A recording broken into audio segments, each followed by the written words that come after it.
Hello everyone, welcome to Paramount legal blogs. This is Rishabh Shukla. So आज हम इस segment के अंदर चर्चा करेंगे क्रिमिनल ट्रेसपास की आईपीसी के अंदर जो 441 में दिया हुआ है। तो सबसे पहले हम देखेंगे कि क्या डिफिनेशन हो सकती है, एक सिंपल डिफिनेशन क्रिमिनल ट्रेसपास की क्या हो सकती है। And after that we shall see what provision has been given in section 441 and after that some case laws what have been the view of the Supreme Court and other courts, and then we shall conclude. Okay, so before starting the video, if you are new to my channel, then please subscribe and press the bell icon. So first of all we shall see what is the definition. Simply ये generally कहीं definition दी नहीं हुई है किसी section के अंदर, लेकिन हमने इसको आपको समझाने के लिए ये डिफिनेशन मैंने यहाँ पे रखी हुई है। तो यहाँ पे क्या लिखा हुआ है, criminal trespass basically refers to an unlawful entry first by a person into a private property of another person। ठीक, यहाँ पे अनलॉफुल एंट्री अगर किसी के द्वारा की जाती है किसी की प्रॉपर्टी या प्राइवेट प्रॉपर्टी के अंदर, then that is called the criminal trespass. And second, any person who enters the property of another without the owner's permission is said to committed the criminal trespass. Okay, so यहाँ पे दो चीजें निकल के आई सामने। Unlawful entry होनी चाहिए, means अगर कोई पर्सन किसी की प्रॉपर्टी में एंट्री कर रहा है अनलॉफुल तरीके से विदाउट परमिशन जिसकी प्रॉपर्टी है उसकी, then that is called the criminal trespass. Okay, so अब हम देखेंगे कि सेक्शन 441 में क्या दिया हुआ है, क्या कंडीशन है क्रिमिनल ट्रेसपास की, कौन कौन से इसेंशियल इंग्रेडिएंट्स हैं इसके। सो आगे देखते हैं। सो सेक्शन 441 में क्या दिया हुआ है, यहाँ पे शुरुआत में ही लिखा हुआ है whoever enters into or upon property in the possession of another with intent to commit an offense or to intimidate, insult or annoy any person in the possession of such property। ठीक, तो यहाँ पे दो चीजें निकल के सामने आई। कोई पर्सन है वो एंट्री कर रहा है इनटू और अपॉन एनी प्रॉपर्टी, किसी प्रॉपर्टी पर, वो प्रॉपर्टी चाहे मूवेबल हो या इमूवेबल हो। यहाँ पे दो शब्दों का प्रयोग किया गया है, इनटू या अपॉन। ठीक, तो इनटू यहाँ पे जो है मूवेबल प्रॉपर्टीज के लिए यूज किया गया है और अपॉन जो है वो इमूवेबल प्रॉपर्टीज के लिए यूज किया गया है। ठीक, और वहाँ पे उस पर्सन का एंट्री करने का क्या इरादा होना चाहिए, क्या इंटेंशन होना चाहिए, with intent to commit offence और टू इंटिमिडेट और इंसल्ट और एनॉय। ठीक, वो अगर इन तीन कारणों से एंट्री करता है किसी की प्रॉपर्टी में, चाहे वो इमूवेबल है movable, then that is called the criminal trespass. और आगे इसी के आगे इस सेक्शन में लिखा हुआ है हैविंग लॉफुली इंटर्ड इनटू और अपॉन सच प्रॉपर्टी अनलॉफुली रिमेन्स। मान लीजिए उसने लॉफुली एंट्री की लेकिन वहां पे अनलॉफुल तरीके से वो रह रहा है, रिमेन कर रहा है। किस इंटेंशन से, with intent to intimidate, insult और एनॉय सच पर्सन और with intent to commit offence.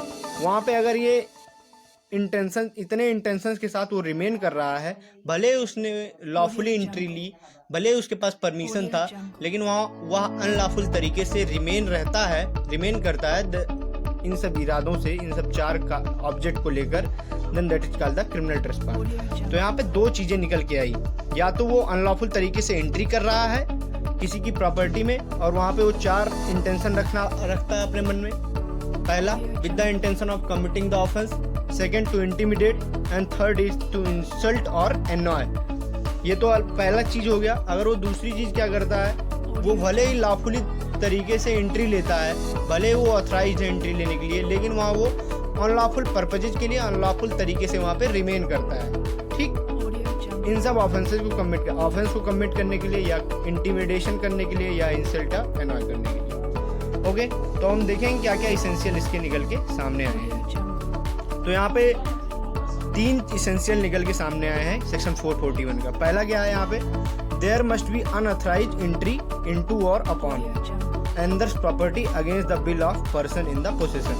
ठीक, किसी की प्रॉपर्टी पे अनऑथराइज्ड एंट्री होनी चाहिए उस व्यक्ति के परमिशन के बिना जो वहाँ पे पोसेशन में है, पहला चीज। Second, an unauthorised entry lawfully obtained but unlawfully remaining.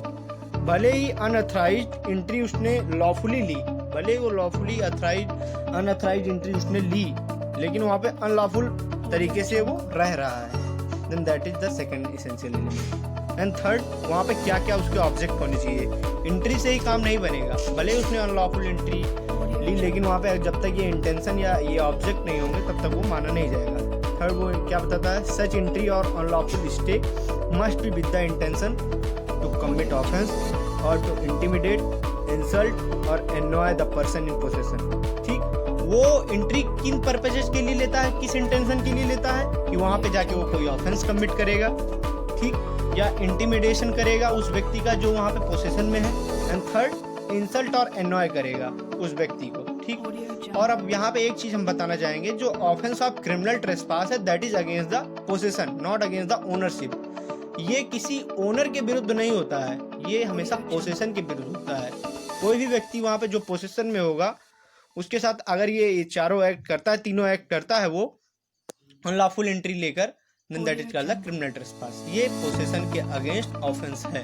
ठीक, जैसा हमने थेफ्ट में भी देखा था, वो पोसेशन के अगेंस्ट, ये नहीं कि ओनर ही है पोसेशन में तभी वो ऑफेंस होगा। No, any person may be in the possession and such thing is going to be occurred, then that is the offence of criminal trespass. Okay, अब हम देखेंगे कुछ केस लॉज यहाँ पे। तो यहाँ पे एक PNB limited versus all India PNB employees limited का केस था। इस केस में हुआ गया था, जो पीएनबी के कुछ एम्प्लॉय थे, there was some employ of the PNB, वो उन्होंने अपनी कुछ मांगों के लेकर एक कलमबंद टाइप का उन्होंने कलमबंद हड़ताल कर दिया कि ना तो ऑफिस तो जाते थे, वो कुर्सी पर भी बैठते थे अपने, लेकिन वो कोई काम नहीं करते थे वहाँ पे उनके द्वारा कोई काम नहीं किया जाता था। ठीक, वो ऑफिस भी जाते थे और वहाँ बैठते भी थे चेयर पे, लेकिन उनके द्वारा कोई काम नहीं किया जाता था। तो वहाँ पे वो जाते थे, बैठते थे, लेकिन तो वहाँ पे पीएनबी के जो मैनेजमेंट कमेटी थी उसने क्या कहा कि ये लोग यहाँ पे आते हैं और जो यहाँ के ऑफिसर्स हैं उनको उनकी इंसल्ट करने के लिए आते हैं, उनकी इंसल्ट के इंटेंशन के लिए आते हैं, और इनकी एंट्री भी अनलॉफुल है, क्योंकि जब ये कोई काम कर नहीं रहे हैं, क्योंकि जो पीएनबी के एम्प्लॉयज हैं उनको जो कार्ड मिलता है, परमिशन मिलती है, वो इस बेसिस पर मिलती है कि जो यहाँ पे आएंगे काम करेंगे उन्हीं की एंट्री यहाँ पे होगी। तो इनकी एंट्री भी अनलॉफुल है, मतलब मैनेजमेंट के द्वारा ये पक्ष रखा गया वहाँ पे, और ये यहाँ तो और बताया गया कि इनकी एंट्री अनलॉफुल है, और ये यहाँ पे इंसल्ट करने के लिए आते हैं ऑफिसर्स की जो वहाँ पे पीएनबी के हैं, और इसलिए ये क्रिमिनल ट्रेसपास के दोषी हैं। लेकिन वहाँ पे कोर्ट ने क्या कहा, पहली बात वहाँ पे कोर्ट ने 3 बात कही। पहली चीज कोर्ट ने क्या कही कि उनकी एंट्री जो है लॉफुल है। ठीक, दूसरी बात क्या कही, उनका इंटेंशन किसी को इंसल्ट करने का नहीं है ऑफिसर्स को, वो केवल अपनी मांगों के लिए कलमबंद हड़ताल कर रहे हैं कि उनकी कुछ मांगे पूरी की जाए। बस यहाँ पे ये बातें कहते हुए उन्होंने, कोर्ट ने इस मैनेजमेंट के इस आर्गुमेंट को क्वेश्चन कर दिया और कहा कि ऐसा कुछ इंटेंशन नहीं है, और यहाँ पे इन्होंने कोई क्रिमिनल ट्रेसपास का ऑफेंस नहीं किया है। सुप्रीम कोर्ट ने यहाँ पे हेल्ड किया no offence of criminal trespass. ठीक, तो ये बहुत ही लीडिंग केस है जिसमें सुप्रीम कोर्ट ने अपना व्यू दिया। तो आगे हम देखेंगे एक केस और है यहाँ पे, किशोरीलाल जैन वर्सेस दिल्ली एडमिनिस्ट्रेशन का केस है। इस केस में कहा गया सुप्रीम कोर्ट के द्वारा कि कोई भी पर्सन अपनी ही प्रॉपर्टी पे ही क्रिमिनल ट्रेसपास कर सकता है। बहुत ही जरूरी चीज कही गई कि कोई भी पर्सन में B liable for the criminal trespass on his own property. Okay, तो ये बहुत ही जरूरी बात है, इसको आप नोट कर सकते हैं। ठीक, तो ये 2 चीजें निकल के सामने आई, और अब हम एक प्रॉब्लम आपके साथ डिस्कस करने वाले हैं। यहाँ पे एक केस भी था, लेकिन ये प्रॉब्लम भी आती है।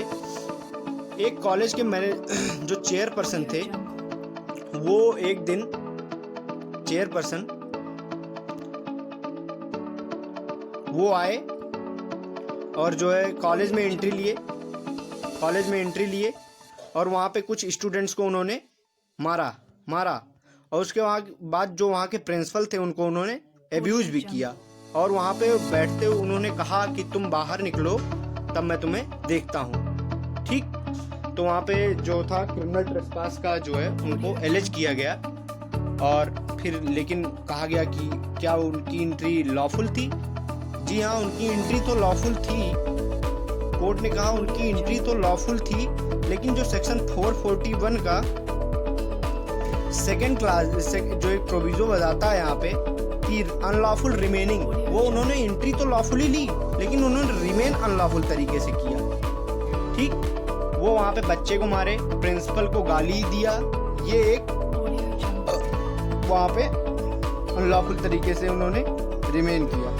ठीक, और इस केस में उनको जो है क्रिमिनल ट्रेसपास के लिए लायबल ठहराया जाएगा। तो हमने यहाँ पे क्रिमिनल ट्रेसपास की जो बहुत सी डीप एंड इसेंशियल चीज़ें थी उसको कवर कर लिया है। अब आगे हम देखेंगे कि व्हाट इज हाउस ट्रेसपास। ठीक, and then we shall see house breaking.